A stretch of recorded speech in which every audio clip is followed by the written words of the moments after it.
Hai guys, hari ini aku lagi ada di kawasan Bekasi nih. Aku lagi pengen nyari kulineran yang lagi hit di daerah ini.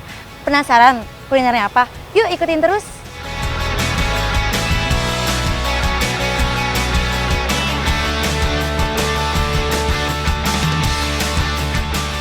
Nah, aku udah sampai nih di lokasinya. Nah, di sini ada bakso yang beda dari biasanya. Kayak apa ya? Yuk ikutin.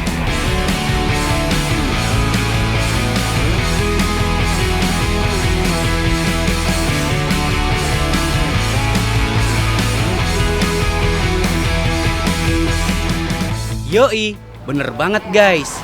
Kalau mau cari bakso yang unik, di sini tempatnya. Hayo, bakso lover, mana suaranya? Hahaha. Bakso lengkap tersaji dengan bihun, mie, toge, sayuran, dan kuah kaldunya yang spesial. Tapi nggak cukup kalau sampai di situ. Tuh lihat guys, baksonya udah meluncur. Kenalin nih guys, bakso lava. Bakso dengan berat 1,5 kg ini siap memanjakan lidah kamu. Wah, baksonya udah sampai guys, gede banget dong. My God, wow. Ada ini juga, ada kuahnya juga. Terus ada sausnya juga. Nah sekarang aku mau langsung cobain aja nih baksonya. Sebelum menyantapnya, si bakso wajib kita siram dengan saus barbeque dulu supaya rasanya makin meledak.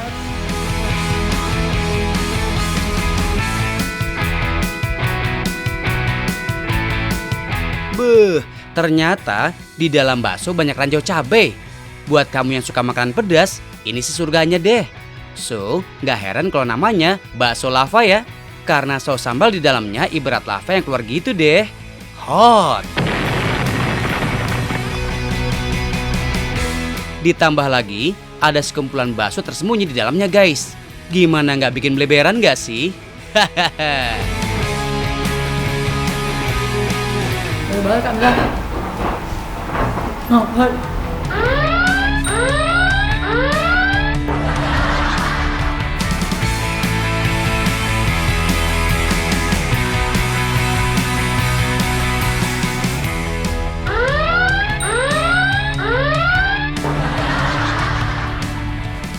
Bakso di atas hot plate dengan daging tebal ini ngasih sensasi rasa bakso bakar.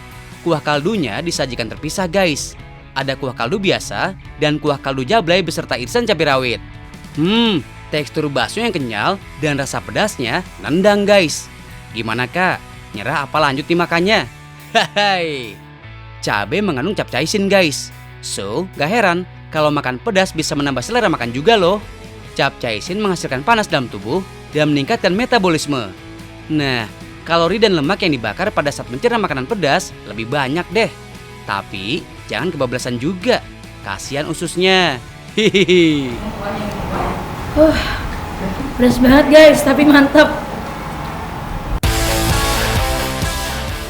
Nah, kalau yang ini adalah bakso buaya. Makasih ya Mbak. Ini bakso buaya. Nah, ini nggak ada cabai-cabainya nih. Ini pas banget buat kalian yang nggak ada cabai yang kayak tadi. Nah, ini juga recommended nih. Yuk, langsung kita coba. Kita kasih tantangan makan bakso kedua. Ada bakso buaya. Beuh, ini bentuknya emang mirip buaya ya guys. Eits, tapi bukan buaya darat kok. Dalam bakso buaya, ada bakso urat kecil, ati ampela goreng, dan keju mozzarella. Kalau kamu gak suka pedas, bakso buaya bisa jadi pilihan dengan rasa yang gak kalah endes. Soal rasa dan harga, boleh diadu guys.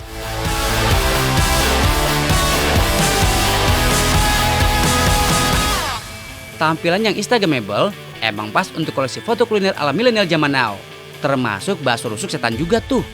Wih, tulang rusuk sapi yang besar dengan lapisan bakso yang gak kalah besar. Tuh, bakso aja udah ketemu sama tulang rusuknya guys. Kamu kapan? Kamu. Hai. Anyway, bakso itu asalnya dari Tiongkok guys. Konon pada abad ke-17, ada seorang anak bernama Mengbo yang tinggal bersama ibunya. Ibunya udah lanjut usia dan kesulitan mengunyah makanan. Padahal daging adalah makanan favorit ibunya tuh. Akhirnya Mengbo pun terinspirasi ketika melihat proses pembuatan mochi yang dibuat oleh tetangganya guys.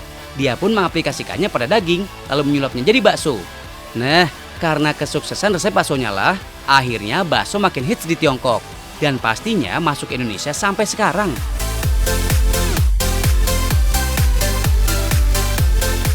Oke guys, nggak lengkap kalau nggak ketemu sama tangan kreatif di balik pembuatan aneka baksonya. Yaps, Bang Isa bakal kasih bocoran menu spesial dengan ukuran super besar. Oke Pak, hari ini kita mau buat bakso Trisula ya Pak? Ya, bakso rusuk Trisula. Oke. Jadi bakso rusuk sepanjang 40 cm dibalut dengan bakso. Itu rusuk masih ada dagingnya semua. Adonan bakso udah siap guys. Nggak ketinggalan, ada tulang iga big size. Di dalam tulangnya masih ada daging sapinya tuh. Banyak aja udah terlihat porsi besar ya guys. Adonan bakso terbuat dari tepung terigu dan daging sapi sebagai bahan utamanya. Rahasia tekstur rasa lembut dan gurih yang pas ada pada takaran bahan guys. Perbandingan daging sapi dan tepung harus pas. Daging sapi tentunya udah halus menyatu dengan tepung. Membungkus tulang dengan adonan bakso nggak gampang guys. Adonan harus melekat kuat dan membentuknya dengan rapi. Lihat guys, berat bakso Trisula sampai 8 kg. Gede banget kan? Aduh, ini sih bisa makan ramean. Apalagi kalau makannya sama kamu. Kamu? Kalau udah, langsung rebus deh. Perlu waktu sampai 6 jam tuh. Proses yang lama akan menghasilkan sensasi rasa berbeda. Dan tentunya worth it lah.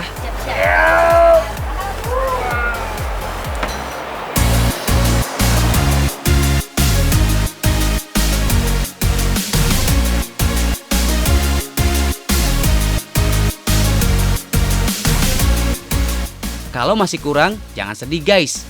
Masih ada bakso pizza. Bakso yang udah berbentuk mirip pizza bakal disajikan dengan paprika dan juga keju. Kebayangkan guys, perpaduan rasa bakso dan keju yang bakal tumpah dan meleleh di mulut. Topping baksonya juga nggak mau kalah kekinian tuh. Namanya juga menu baru spesial buat kamu. Oh iya, tempat makan bakso yang fenomenal ini ada di kawasan Bekasi Timur guys. Dalam sehari bisa menghabiskan 30-200 kg daging sapi loh. Mantul ya.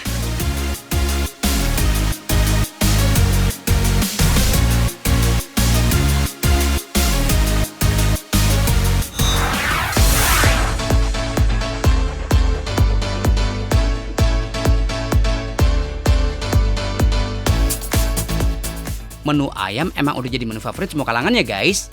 Tapi ayam yang kita buru kali ini tentunya punya rasa yang oke dengan harga ramah di kantong.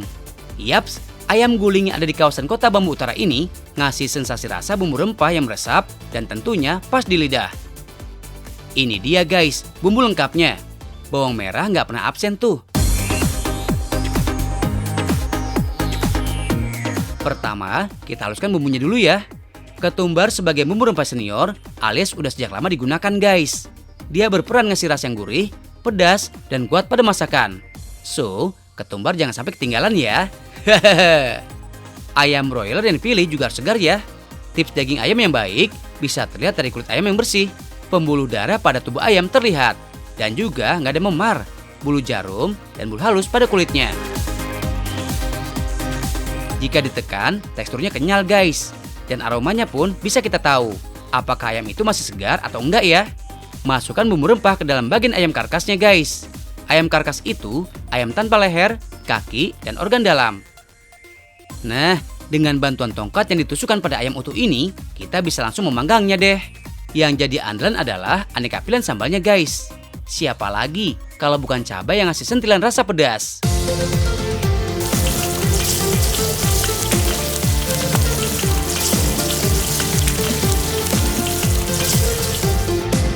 Oh iya, cabai juga banyak jenisnya ya guys.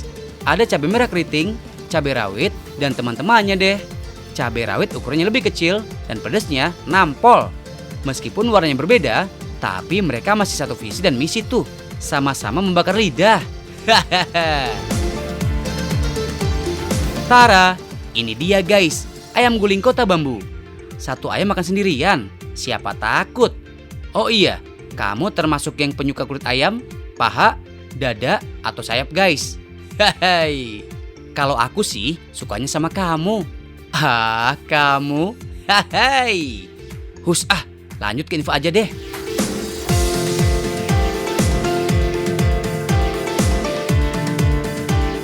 Nah, kulit ayam gak cuma gurih guys, tapi mengandung banyak protein kolagen yang baik untuk tubuh. Lemak tak jenuhnya aman untuk jantung. Apalagi ditambah cocolan aneka sambalnya. Beuh, komposisi rasa dan aroma sambal menambah selera makan tentunya. Selamat makan ya kamu.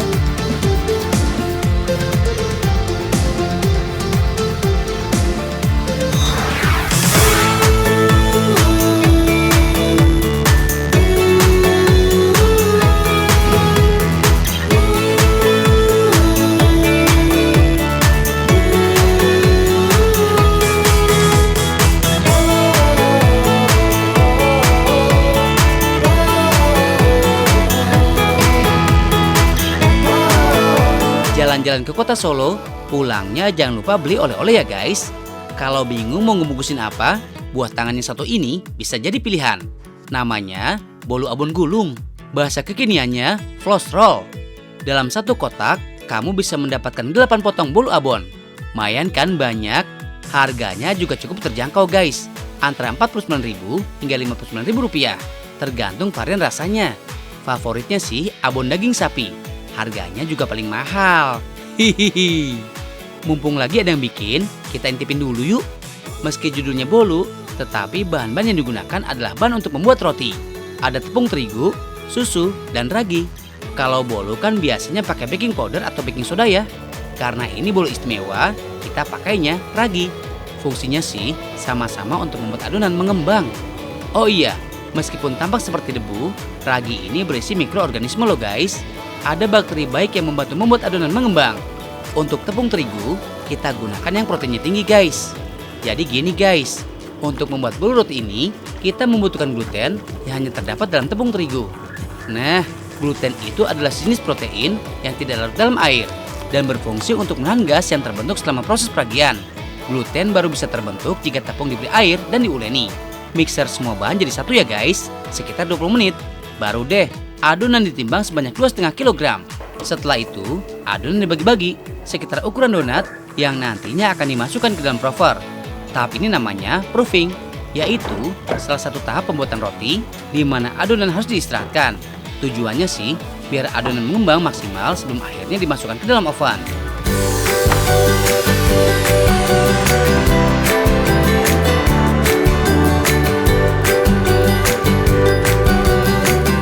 Langkah selanjutnya, adonan dipipihkan terlebih dahulu ya guys. Baru diratakan di atas loyang yang sudah dilumuri dengan mentega, biar gampang saat ngeluarinnya nanti. Terakhir nih guys, sebelum masuk oven, olesi permukaan bolu roti dengan kuning telur. Tujuannya biar warnanya lebih shiny, bagus, plus harum. Kasih juga potongan daun bawang dan cabai, biar makin cakep. Panggang adonan sekitar 20 menit, atau sampai berubah jadi lebih mengkilap, kuning brownie gitu deh. Bolu roti yang sudah matang didinginkan terlebih dahulu. Tapi jangan sampai dingin-dingin banget juga ya. Hihihi. Hangat-hangat kuku gitu deh, agar nanti gampang ngegulungnya. Olesi bagian bawah bolu roti dengan mayones. Baru deh beri isian abonnya. Oh ya guys, mayonesnya diracik khusus nih. Makanya aromanya tidak terlalu menyengat dan rasanya lebih enak. Tahapan selanjutnya, menggulung si bolu roti sampai menyerupai bentuk pipa seperti ini. Ingat, abonnya di bagian dalam ya. Potong-potong menjadi 8 bagian. Terus, masing-masing ujungnya diberi olesan mayones dan abon lagi biar makin menggugah selera. Hahaha.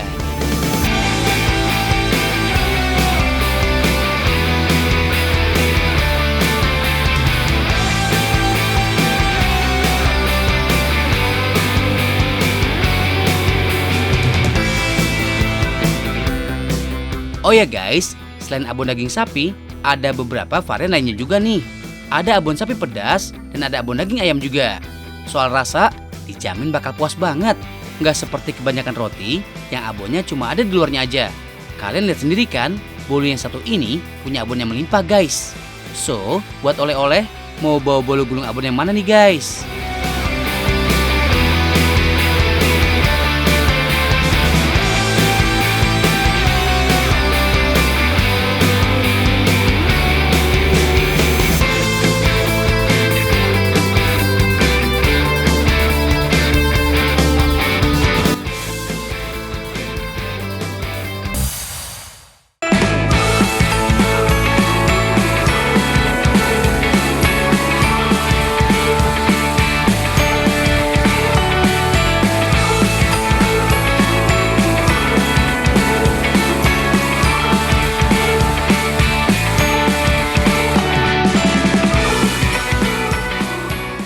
guys, kalau di Inggris sana, tepatnya di kota London, itu ada yang namanya London Eyes.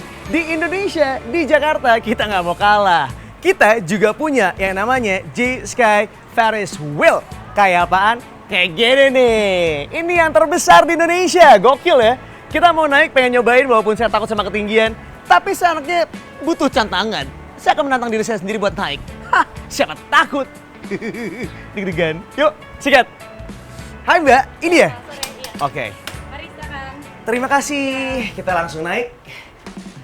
Wow.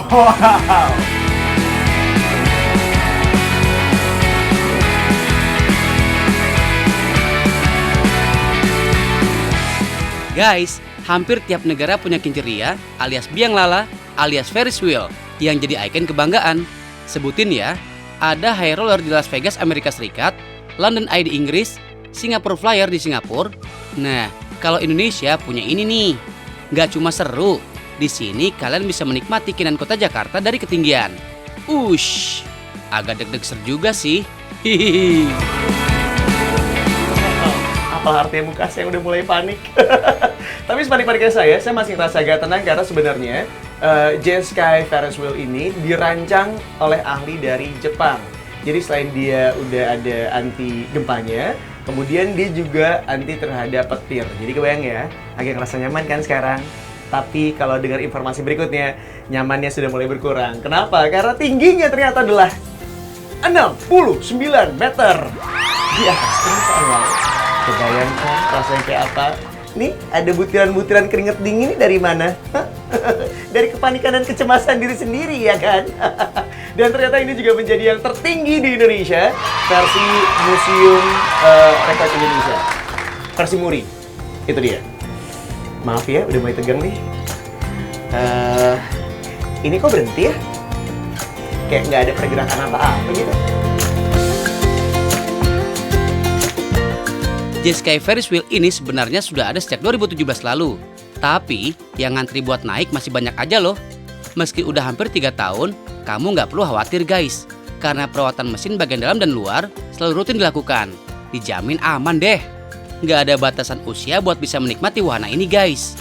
Mau dedek bayi, oma, opa, om, tante, mama, papa, semua boleh naik.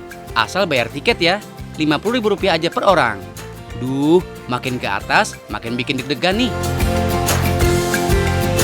Nah, sebentar lagi kita bakal ada di puncaknya. Jadi kita akan ada di top of the top ya dari Bianglala J-Sky Ferris Wheel ini.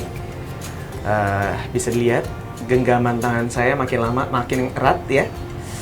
Ini lebih erat daripada sama hubungan dengan pasangan, tapi nggak masalah. Walaupun nggak ada yang gandeng, saya bisa gandengnya ada di sini. Apa aja saya gandeng. Tapi ini saya nggak bercanda karena salah satu ketakutan terbesar saya adalah ketinggian dan laba-laba gitu ya. Dan ini kita udah ada di puncaknya. Bisa kelihatan belakang kita udah mulai turun. Jadi lumayan ya rasanya. Ada aja sih. Coba kalau syuting tuh di darat-darat aja gitu, kagak usah di langit-langit.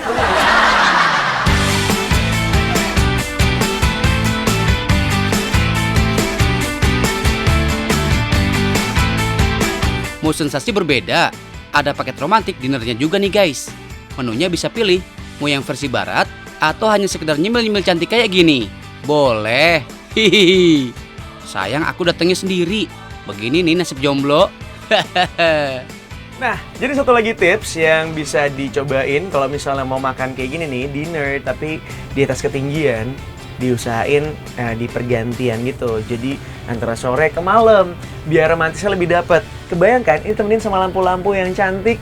Udah gitu juga ada AC di gondolanya. Dan yang pastinya kita bisa ngeliat city light dari atas ketinggian. Wow, romantis banget ya.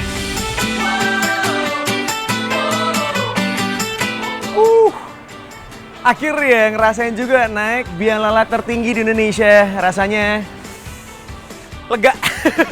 Tahu tadi di atas sempat deg-degan, sempat keringet dingin. Tapi kalau di nyampe bawah sih udah aman dan juga nyaman. Tapi ternyata kalau misalnya dilihat, ini tuh yang ada gondolanya gitu. Itu ada 32 in total ya. Dan satu gondola itu bisa dinaikin sekitar 5-6 orang atau sekitar 289 kg. Oh my goodness, gila banyak banget. But overall, it's really nice though. Saya sangat menikmati sekali dan pengalaman baru buat saya. Cuman, walaupun dia rekornya tertinggi, cuma mereka juga berhasil membuat rekor deg-degan di hati saya. Ini ngalahin ini loh, PDKT pertama loh mau pasangan.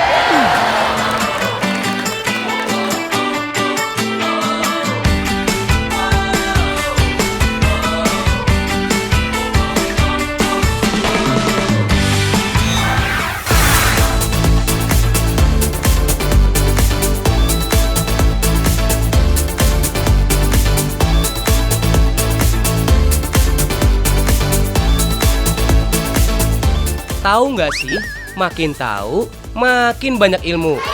Selamat datang di Kabupaten Kutai Kertanegara guys. Salah satu wilayah yang bakalan jadi calon ibu kota baru Indonesia. Nah, mumpung lagi di Kalimantan Timur, tim tahu nggak sih bakal ngulik-ngulik nih.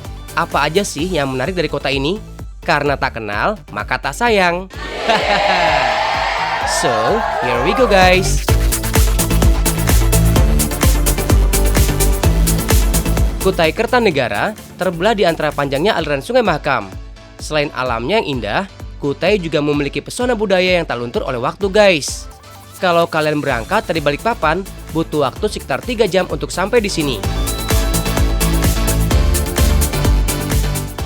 Nah, ini nih kain tenun khas dari Kutai. Namanya tenun ulap doyo. Pasti pada nggak nyangka deh, kain sebagus ini terbuat dari dedaunan semak, unik, etnik, dan cantik. Tenun ulap doyo merupakan seni menenun suku Dayak Benuak yang banyak terdapat di kawasan Mangkuraja. Kata doyo disematkan dari asal bahan baku utamanya guys, yaitu serat daun doyo. Tenun ini sudah sangat terkenal sejak masa kerajaan Kutai yang berkembang sebelum abad ke-17. Dahulu, motif tenun ulap doyo dijadikan ciri dan identitas sosial seseorang. Tapi sekarang, siapa aja boleh kok memakai tenun ulap doyo ini. Ada beberapa tahapan pembuatannya nih guys. Pertama, cari daun doyonya dulu. Hahaha. Kayak gini nih bentuk daunnya. Mirip daun pandan ya. Pilih daun yang sudah tua ya guys. Baru deh ke tahap selanjutnya, memisahkan daun dengan seratnya. Doyo atau dalam bahasa Latin, Curiligia latifolia, berasal dari tanaman sejenis pandan yang memiliki serat kuat dan tumbuh secara liar di pedalaman Kalimantan. Tanaman ini banyak tumbuh di daerah rawa. Doyo tumbuh berkelompok membentuk rumput daun yang cukup lebat. Oh iya, kandungan serat daun ini mencapai 40 hingga 55% dari total keseluruhan daun. Sayangnya, saat ini tanaman doyo semakin langka guys. Makanya, banyak warga Kutai yang akhirnya menanam doyo di pekarangan rumah. Lanjut ya guys. Mengambil serat dilakukan dengan cara menarik pangkal daun doyo hingga ke ujung daun menggunakan bilah bambu. Lakukan terus hingga bagian luar daun terpisah dengan seratnya. Ambil serat yang berwarna putihan. Serat siap dijemur. Masuk tahap penjemuran nih guys. Oh iya, tidak ada waktu yang tepat untuk mengukur berapa lama serat-serat ini dijemur. Pokoknya sampai benar-benar kering.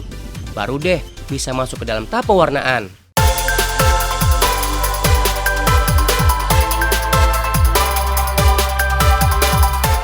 Semua pewarna tenun ini juga didapat secara alami guys. Misalnya warna merah dari kayu secang dan warna coklat dari kulit bayur. Barulah serat yang siap diolah masuk ke tahap berikutnya, namanya moyodoyo. Di sini serat daun doyo kembali diserut dengan bilah bambu sampai bagian luarnya hancur dan berubah menjadi helai benang halus. Sambung benang satu persatu, baru deh masuk ke tahap pemintalan. Pemintalan merupakan proses menggulung benang sampai rapi seperti ini. Butuh kesabaran banget ini sih. Jangan sampai benangnya kusut ya guys, kayak jalinan cintaku padamu. Hai. Selanjutnya, tahap mahani, membuat pola awal. Caranya, susun helai demi helai benang serat doyo yang dilingkarkan pada alat khusus yang terbuat dari kayu.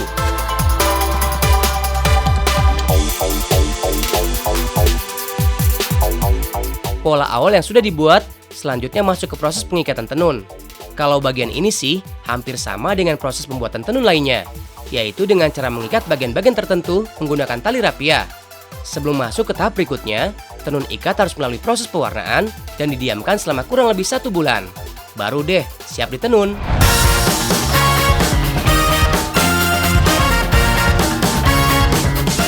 Proses penenunan membutuhkan ketelitian yang tinggi guys. Pasalnya dalam proses ini, pengrajin tenun dituntut untuk menentukan motif yang akan dibuat. Secara umum, Motif dalam kain ulap doyo terinspirasi flora dan fauna yang ada di tepian Sungai Mahakam, atau bisa juga motif tema peperangan antara manusia dengan naga. Untuk membuat selembar kain tenun berukuran 2,6 meter dan lebar 60 cm, butuh waktu sekitar 1 minggu guys. Gak heran ya, karena prosesnya yang panjang dan masih serba alami, kain-kain tenun ulap doyo ini dihargai fantastis.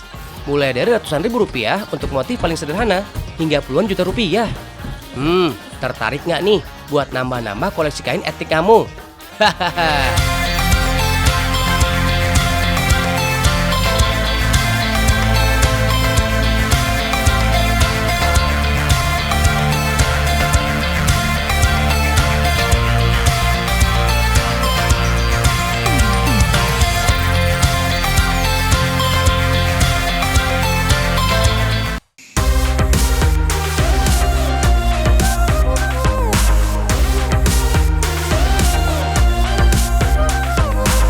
Guys, biar kata di rumah aja, jangan males-malesan ya.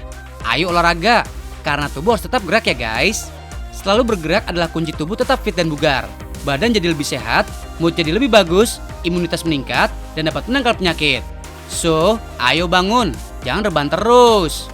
Biar makin semangat, yuk kita lakuin gerakan sederhana, challenge kekinian.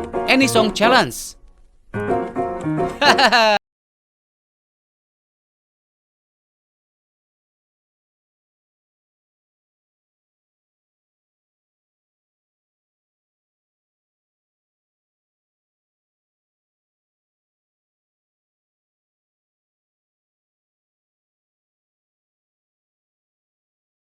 Mantap, emang host kesayangan TGS ini multitasking ya guys. Hahaha. Guys, kalau bosan dengan challenge-challenge di aplikasi, kalian bisa coba gerakan sendiri. Paling gampang sih, yoga aja guys. Tapi nggak pakai gerakan ribet, kepala di bawah, kaki di atas ya. Hehehe. Oh ya guys, tahu nggak sih, gerakan yoga yang kelihatannya lemah lembut dan kalem-kalem aja itu berguna menjaga imunitas tubuh. Silakan simak nih guys, instruksi dari Mbak Sally. Selesai pemanasan, gerakan yoga dibuka dengan pose downward dog. Fungsinya untuk menguatkan pergelangan tangan dan kaki, juga memperlancar aliran darah ke kepala. Bye-bye stres deh. Lanjut ke proses warrior dan reverse warrior. Posisi lengan membentuk garis lurus dengan badan menghadap ke depan dan kaki menyamping. Dengan posisi kaki masih sama, badan ditarik ke belakang diikuti dengan lengan. Manfaatnya untuk meregangkan paru-paru nih guys, sehingga pernafasan jadi lancar. Artinya, asupan oksigen juga jadi lebih banyak. Oh ya guys, gerakan-gerakan ini meski terlihat sederhana, tapi nggak asal-asalan ya. Gunanya untuk melatih pernafasan juga, karena diajarkan teknik pernafasan mulai dari yang ringan sampai agak berat. Menjalani yoga itu intinya ada pada mind, body, and soul nih guys. Semakin kalian nggak fokus ke nafas dan gerakan, jadi semakin berat dan bikin ngos-ngosan. Nggak percaya? Coba aja sendiri. Hahaha. Kalau di masa-masa pandemi kayak gini, latihan yoga bagus tuh, supaya tubuh kita lebih rileks, tenang, dan positive thinking. Karena itu penting. Semakin kalian bosan dan kesal sama keadaan, bakal bikin stres. Betul nggak? Kesimpulannya, fungsi semua gerakan yoga adalah agar tubuh menjadi rileks. Dengan berkeringat, racun-racun dalam tubuh ikut keluar. Artinya, tubuh melakukan detoksifikasi alami tuh. Fungsi setiap organ di dalam tubuh kita akan maksimal. Jadi, no wonder buat nggak olahraga ya guys. Lebih baik mencegah daripada mengobati kan?